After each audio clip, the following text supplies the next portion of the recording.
If I told you that a single word could live rent-free in your mind for weeks, you might not believe me. But I remember it as clearly as the day it happened. Because that one word spoken by my husband's boss changed something inside me. It wasn't loud or commanding. Wasn't even particularly unusual. But it carried weight. Carried warmth. It carried a recognition I hadn't felt in years. And that night, as the lights of the city flickered outside the window, I realized that the smallest things can sometimes open the biggest doors in your heart. Before I begin, I want to ask you something. From which cities are you watching tonight? Are you somewhere quiet in a small town where the porch light is the brightest star after dark? Or are you in the middle of a big city where the hum of traffic never really sleeps? I like to picture it, to imagine you listening with your cup of tea or maybe a glass of wine, nodding along as if you've lived through a story just like mine. It was late autumn, the kind of season when the air already carries whispers of winter. The evenings got darker quicker and the trees, though stripped, still seemed to glow with their last few golden leaves. My husband, Charles, had invited me to join him at a formal dinner party hosted by his company. It wasn't unusual. He often asked me to accompany him to such gatherings, but late I had grown indifferent to them. Same faces, same shallow conversations, same stiff laughter echoing in large rooms. So I went along. I wore a navy dress that skimmed my shoulders and a thin pearl necklace that belonged to my mother. Wasn't about impressing anyone. It was more about reminding myself I could still carry grace even when I didn't feel particularly seen. Charles was the first to walk into the banquet hall, eager to catch up with his colleagues. I followed a step behind, my heels brushing the polished floor, my eyes catching the way the chandeliers cast delicate patterns across the room. People mingled easily, glass in hand, voices overlapping like waves. That was when I saw him, Gerald, my husband's boss. A man I had seen plenty of times before but never truly noticed. He wasn't the kind who tried to dominate the space with loud gestures or booming laughter. He carried himself differently, quiet, observant. His salt and pepper hair caught the light as he spoke with someone near the buffet table. Later in the evening, Charles disappeared into a circle of men, all talking about numbers and strategies, none of which interested me. I drifted toward the far side of the hall where a large window opened onto the city skyline. That's where Gerald found me. He didn't startle me. He walked up slowly as though he knew I'd been waiting without realizing it. Jason, he said. My name in his voice felt different, like he wasn't just saying it because it was polite. He was saying it because he saw me, turned, caught off guard. Mr. Hensley, I replied with a smile, using his last name out of habit. Gerald. He corrected gently. One word. Just one word. But it stayed with me. The way he said it wasn't casual. Wasn't demanding. It was an invitation, an opening. The sound of it lingered in the air between us like the faint note of a piano that refuses to fade. We stood side by side, looking out at the lights scattered across the city. He didn't push the conversation, and I found myself grateful. Sometimes silence says more than chatter ever could. But eventually he spoke, again, asking how I'd been, if I was enjoying the evening. And suddenly I found myself sharing more than I expected. I told him about how these events often made me feel like a prop in someone else's show, smiled at when convenient, forgotten when the spotlight moved elsewhere. My voice was steady, but it felt strange to admit it out loud. He listened, truly listened. His eyes stayed on mine, not darting around the room for the next distraction. It made me uneasy at first and then comforted. My father used to say, Gerald murmured, that the people who matter are the ones who see you when you're not trying to be seen. The sentence sank deep. It wasn't flattery, and it wasn't rehearsed. It was real. And for a moment I forgot that he was my husband's boss, forgot the titles and the positions, forgot the way the room buzzed behind us. I noticed the lines around his eyes, carved not only by age but by years of listening, observing, carrying the weight of leadership. I noticed his hands relaxed.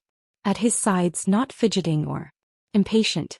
And I noticed the steadiness of his presence, like he was offering something I hadn't realized I was. Attention without judgment. As the evening went on, we talked about little things, books, travel, music, nothing scandalous, nothing dangerous. But with each word I felt more alive than I had in years. When Charles finally returned to my side, I composed myself, smiling as if nothing had changed. But inside, everything had. Because that single word, spoken gently at the start of our conversation, Gerald, still echoed in me. That night, as we drove home, Charles talked about office plans and promotions, his voice filling the car. I nodded where appropriate, but my thoughts kept drifting. I kept hearing that word, Gerald. And it wasn't about romance. Not yet. It was about being seen, about being recognized as more than just someone's wife at the edge of a crowded room. Lying in bed later, listening to the steady rhythm of Charles's breathing, I stared at the ceiling, my mind replaying the way Gerald had said my name, the way he'd offered me the gift of undivided hanging. I didn't know what it meant or where it would lead, but I knew this. My life, as simple and predictable as it had felt just hours earlier, no longer looked the same, and all because of one word. I told you a single word could follow you home. Curl up on the passenger seat beside your purse and hum softly in your ear while the street lights pass like beads on a string. Would you believe me? One word did that to me. Was spoken without drama, without flourish, by my husband's boss at a dinner where I expected nothing but small talk and stiff smiles. I didn't see it coming. I wasn't looking for it. But the moment I heard it, something inside me stood up as if called by name. And in the quiet that follows the end of a long evening, I realized that sometimes it takes only one word to remind you that you're still here. Before I begin, tell me, what city are you listening from tonight? Are you in a place where the crickets own the dark? Or in a tower apartment where the elevator sighs all night long? Are you tucked into a porch chair with a blanket? Or leaning on a kitchen counter under a soft yellow bulb? I like to imagine the room you're in, the cup in your hand, the way your shoulders settle when a story begins.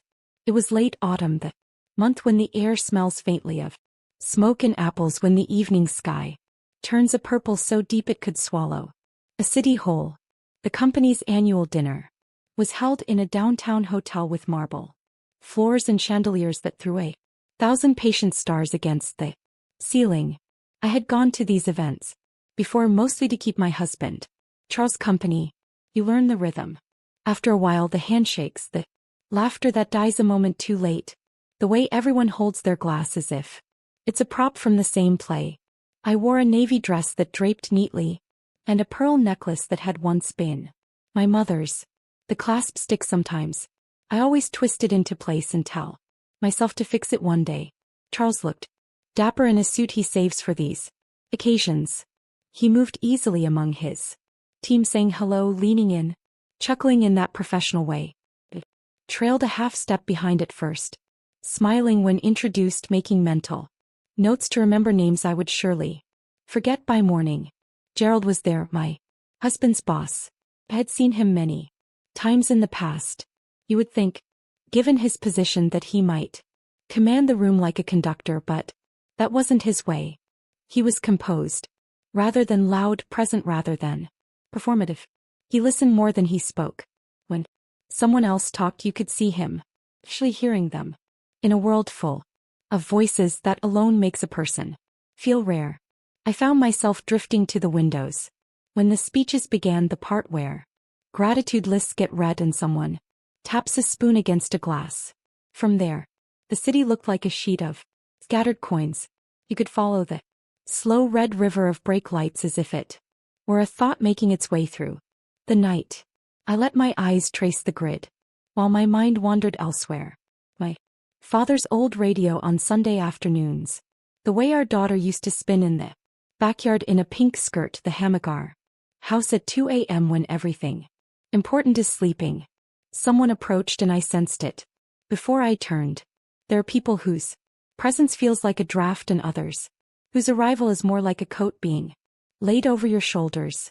This felt like the latter. Jacqueline, he said. It is a simple gift when someone speaks your name as if they mean it. I glanced over, surprised at how warm my own name sounded in his voice. Mr. Hensley, I replied, because habit faster than thought will always bow to formality. He smiled a little and shook his head. Gerald. One word, Gerald. It didn't land like instruction. It landed like permission. Not a leveling of rank but bridge. Offered with steadiness and no hurry. Made my shoulders loose and made the room feel less like a stage and more like a hallway you can actually walk down. We stood by the window together for a moment. No rush to fill the air. The music from the ballroom was a polite jazz, the kind that flatters conversation, and every few seconds someone at a distant table laughed. He asked me if I liked these events. I decided for once not to politely lie. Sometimes I said, more often I feel like I'm standing where I'm supposed to stand and smiling when it's my turn, but if I slipped away I'm not sure anyone would notice. He didn't rush to answer. He looked out at the city with me, hands easy at his sides. My father used to tell me, he said after a beat, that the most generous people are the ones who make room for you where you already are. The words settled like a warm towel across my collarbone. They didn't flatter. They recognized. Recognition can be more intimate than praise. I felt suddenly uncannily visible, not because of my dress or my association with Charles, but because I was a person standing beside a window, and someone had chosen to meet me there. We talked about small things at first. The painting in the lobby that seems to change color each time you pass it, the hotel's lemon tarts that crumble too easily and that everyone pretends not to love, the way the city noises slide upward and become a hush at this height, and then about the kind of books you reread, not because you forgot the plot, but because you want to remember the version of yourself who read it the first time. Nothing improper. Nothing charged in a way that would set off alarms. Yet there was a thread fine as silk linking sentence to sentence, and when it tugged I felt it. Maybe that's what attention feels like when it's sincere, like a thread you hadn't noticed becoming strong enough to hold. Charles rejoined us with the buoyant cheer he keeps for nights like this. He tossed Gerald a story about a tricky client, and the room's temperature felt a little warmer, as if someone had turned the dimmer up a notch. I stood a step back, listening, nodding. I wasn't part of that world enough to add anything, and that was fine. But every so often Gerald's gaze would return to me gently, as if to say, I didn't forget you're here. The thread held. We said our good nights around 10 o'clock. Coats appeared from a closet, perfumed with cedar. The lobby was quieter than the ballroom, and the hush of carpet underfoot gave everything a softened seriousness.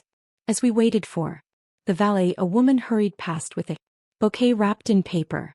Petal fluttered loose and landed near my shoe. I bent to pick it up without thinking. The pale arc of rose velvet smooth turned it in my fingers, a small crescent of a small moment. Good night, Jacqueline, Gerald said, and he said my name the way some people hold a door for you, not for show. Good night, Gerald, I answered. The word left my mouth carefully, as if it were fragile china on a polished tray. In the car, while Charles talked about projections and personalities, the word kept humming. In the quiet part of me, Gerald, it wasn't about a person so much as about how the person made me feel. Seen without being examined, considered without being claimed.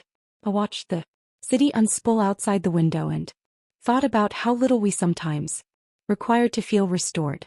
Not diamond declarations, not grand gestures, just the right attention, arriving at the right time, speaking your name like it has a place to sit. At home, the house greeted us with its familiar night sounds, the refrigerator's gentle rattle, the steady tick of the hall clock. I hung my dress on the back of a chair, as I always do, meaning to put it away in the morning and forgetting half the time. In the mirror above the dresser I saw a woman of 46 with laugh lines that don't apologize and a softness at the jawline my mother also carried. I saw tired, yes, but also awake in a way I hadn't been for a. Well, sleep came and went in light scraps. I kept thinking of that one word. And the way a simple invitation can open. A window you forgot could open. When morning finally rose, pale and gentle, I padded to the kitchen in socks and made coffee, the real kind, that size as it pours outside the maple at the curb. Surrendered a few more leaves to the slow parade of fall. It would be easy to say nothing changed. Charles, read the paper. I answered emails. The neighborhood dog announced every passing jogger, but a quiet rearrangement had begun somewhere just under the ribs, the place where you store the reasons you keep going. I felt curious about myself. That's a tricky sentence to admit out loud. Curiosity isn't restlessness, though people confuse them. Curiosity is a soft lantern you carry through your own rooms. I pulled out a box from the hallway closet, sketchbooks from a time when I gave myself permission to make ugly lines on purpose. I hadn't opened them in years.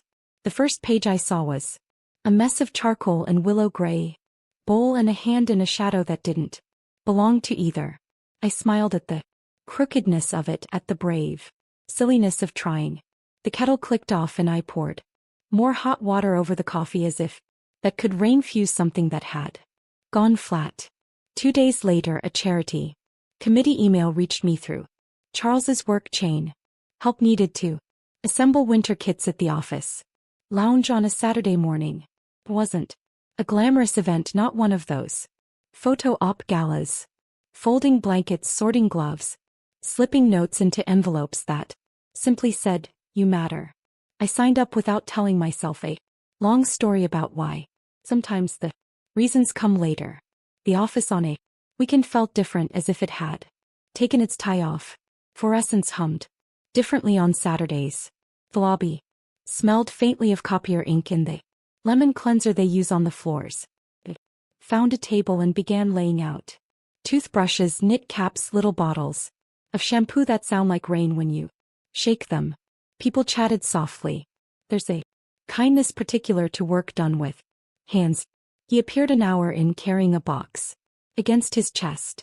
No suit today. Dark sweater, sleeves pushed to the forearms, as if he had arrived to actually help rather than supervise. We said hello the way people say hello when they both remember the last conversation and also agree silently to keep everything in the territory of good manners.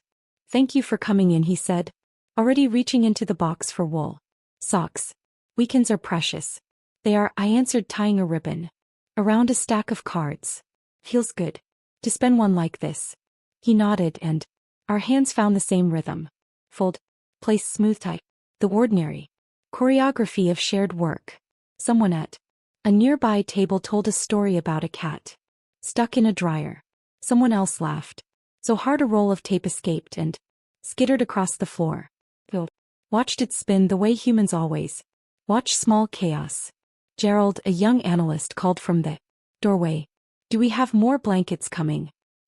"Yes," he said, and his attention went to them and then back to me with a quiet, natural ease. I realized that I had said his name aloud only once. Outside that hotel last night, to the mirror, trying the weight of it. Now here, among boxes and rubber bands, the word felt like a door propped open. Not an invitation to cross the line, but an invitation to meet as people, not as roles. There was a moment, small, no bigger than a breath, when our hands reached for the same pair of gloves. We both laughed, the kind of laugh that says, "Excuse me and thank you and yes, I think you." It's remarkable how much a single shared laugh can adjust the lighting on a day. Around noon, sandwiches arrived and someone insisted I take the one with the good tomatoes. We ate leaning against a table, voices low, shoulders angled in. That way people do when they are present and unafraid. He asked about the neighborhood where we live, whether the maple out front had turned yet. I asked about the framed photograph in the conference room, the black and white one of the river with fod-like silk. It was his, he said. He'd taken it on a morning when he woke too early to keep sleeping and decided to walk until the day answered back. When the work was done, I slipped a note into The last kitten pressed the envelope. Flat. You matter. Simple words. Most days we starve for them. We cleaned up. Folded tables, shook the tape from our fingers. The elevator hummed its faithful song down to the lobby, and an echo of the chandeliered hotel brushed through my mind. The same city, different room. A continuing thread. Thank you, Jacqueline, he said at the doors, and again my name felt well seated in his voice, not tossed, for showing up. Thank you, Gerald, I replied, and I meant more than the words. Hickory. On the drive home I didn't feel newly young or newly old. I felt newly placed inside my own skin, as if someone had turned the fabric right side. Charles asked how it went, and I told him about the gloves, the tape, the laugh about the cat. I told him it felt good to do something with my hands. He smiled and squeezed my knee at a red light. For a moment his hands stayed there, warm, and I wondered how many small threads in a marriage have frayed, simply because no one thought to tie them again. That evening I brought my sketchbook to the kitchen table and drew the glove we both reached for. It wasn't a good drawing. The lines were hesitant, the shadow too dark. But the page held a moment, a small one, a respectable one. The kind you can leave open on the table without startling anyone, and that, I think, is its own kind of beauty. Later, as the house went quiet and the maple outside let go of another set of leaves, I sat in my favorite chair and said the word to myself just once. Gerald, it didn't feel like a spell or a secret. It felt like a note you tuck into your own pocket. Pay attention. You are still here. You are not invisible to yourself. I don't know where this thread will lead, or whether the word that woke me will fade like a song you can't quite remember by morning. But I know what it gave me this week. A brighter room inside my own life. A steadier mirror. A reminder that being seen does not have to be dramatic to be real. And for now, that is enough. When you're ready, I will tell you what happened next.